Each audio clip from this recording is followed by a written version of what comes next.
SR93 Boxing back with a quick video.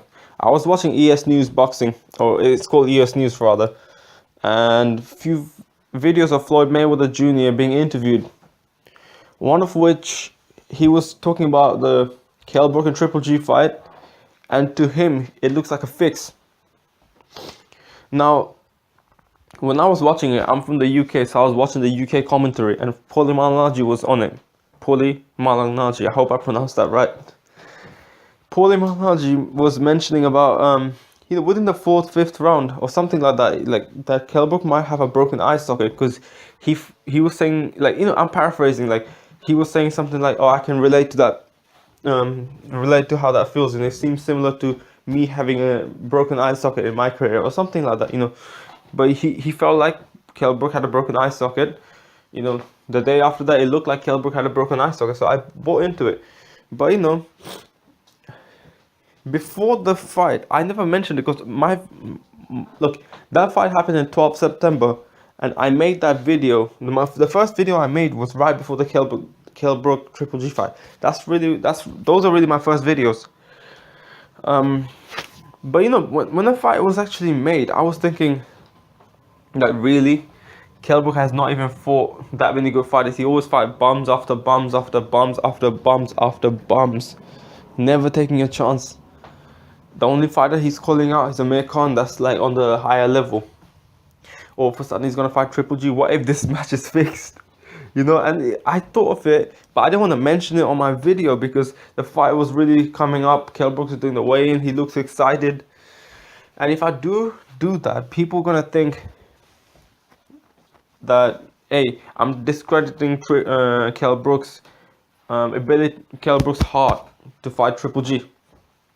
But I had that in my mind. I should have mentioned that, but at the same time, I thought of it as just a thought. I didn't really think. I thought probably not, but this is always possible. I thought probably not. I never thought this was a match fixing, but I just had that as a thought, just a thought, which I thought probably would not come true. But Kell Brook, I knew he's gonna land a few punches. I did say Kell Brook was gonna expose Triple G, but even though he's gonna lose. And it seemed right, but Triple G we know has a bad defense. And let me get this before, just a thought. Let's say Eddie Hearn. What if Eddie Hearn just because he tried to make the fight with Eubank and Triple G, right? But he couldn't, so he thought, hey, you know what? Kell Brook versus Triple G we might be able to make a big fight. It'd be a huge fight. Considering the Khan fought Canelo, he really stepped up. Khan really stepped up. And, it makes Kell Brook look quite bad, because considering the Khan has taken a lot of chances, whether you like him or not, Khan has taken a lot of chances, Kell Brook really hasn't. And even after that loss, people say, he should fight Kell Brook, but Kell Brook for no one. Last fight was Kevin Bezier.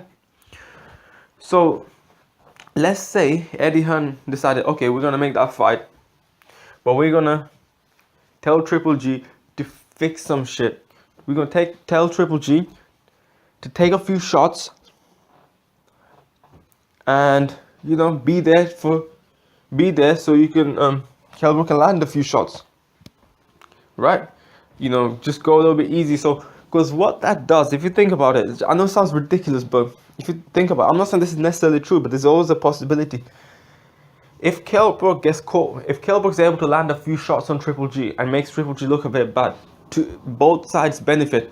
Kell Brook benefits from that by showing that, hey, look, I'm a good fighter. I went up to the most feared guy in boxing, and allegedly the most feared guy in boxing at the time, and I did well. It benefited Kell Brook.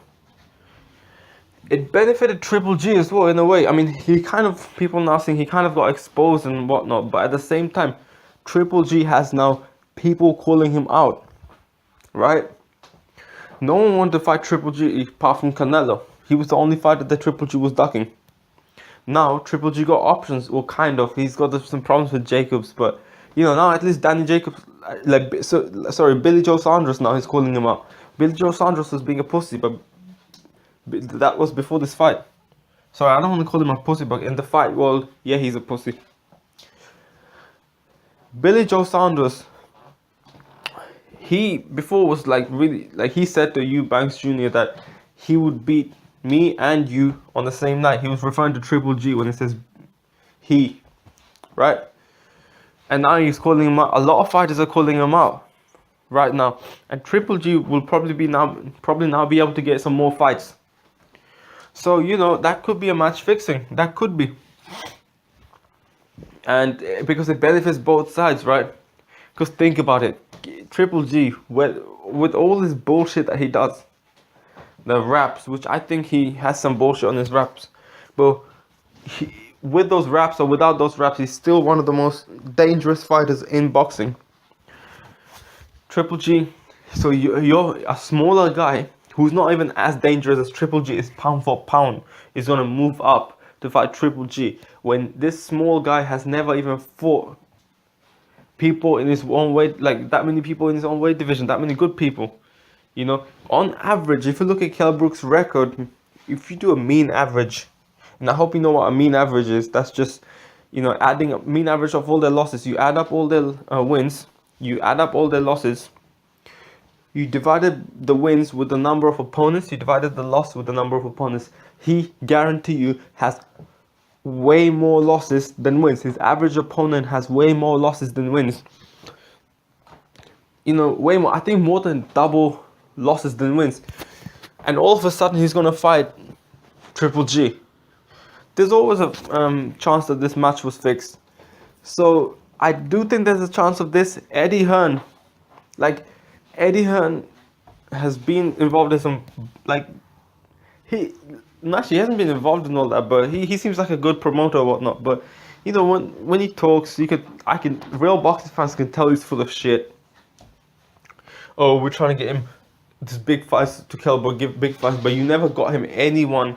You got him Sean Porter, but that's because he was the mandatory. Other than that, you couldn't get him the Rios fight. You couldn't get him the Bradley fight. The Chavez fight was void all of a sudden. As soon as he's done that, you knew that was full of shit. You knew Kell Brook. There's something about Team Brook or Eddie Hearn full of shit. And that's exactly why. When you look at what Eddie Hearn done with Diego Chavez, and then I gave this idea of Eddie Hearn could try fix this fight. Hey, shit, I won't be surprised if Eddie Hearn did fix this match. I won't be surprised, right? Because Eddie Hearn, like, that's a fuck shit. Oh, the fight is void. How's that void when the contract's already been signed? Like, how did you do that, right?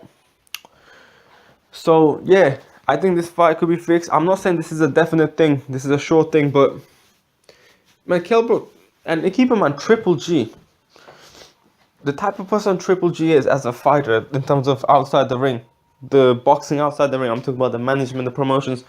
He's involved in some dodgy shit as well. Look at his gloves. He's involved in some dodgy shit with his gloves. He's involved with he's ducking Canelo, right? He's ducking Canelo. He's full of shit. But then he's doing the same thing with Danny Jacobs. So yeah, Triple G is a bit full of shit as well. His trainer Abel Sanchez is definitely full of shit. Yeah, man. Triple G, that's what's up, man. Triple G is capable of doing that. I mean, everyone's capable of doing some sort of match fixing and things like that. But Triple G is, he seems, to some casual fans, he might seem like an honest person. But when you dig a little bit deep into Triple G, he seems like he's full of shit. To Eddie Hearn, you don't even have to dig that deep. You just look at him with a Diego Chavez, Brandon Rios, all that shit. And then you realize, yeah, he could be full of shit. He could be doing some fuck shit like that. Kell Brook too. So, Kell Brook, hey, who knows? We hear he takes them poppers, and he's on that coke. That's what people say. I mean, I'm not saying that's what he does. That's what I hear from people that I know. And yeah, that Spain shit where he got stabbed, and he got stabbed twice. For reasons I don't want to mention too much. I think the Spanish one, Travis Gotti, kind of mentioned what I been hearing from people that I know. And the other shit I don't want to mention too much. But that's kind of what I want to say. I do think it's it's not a short thing, but I do think there's a possibility that this match could be fixed. So that's kind of what I want to say. I'm out.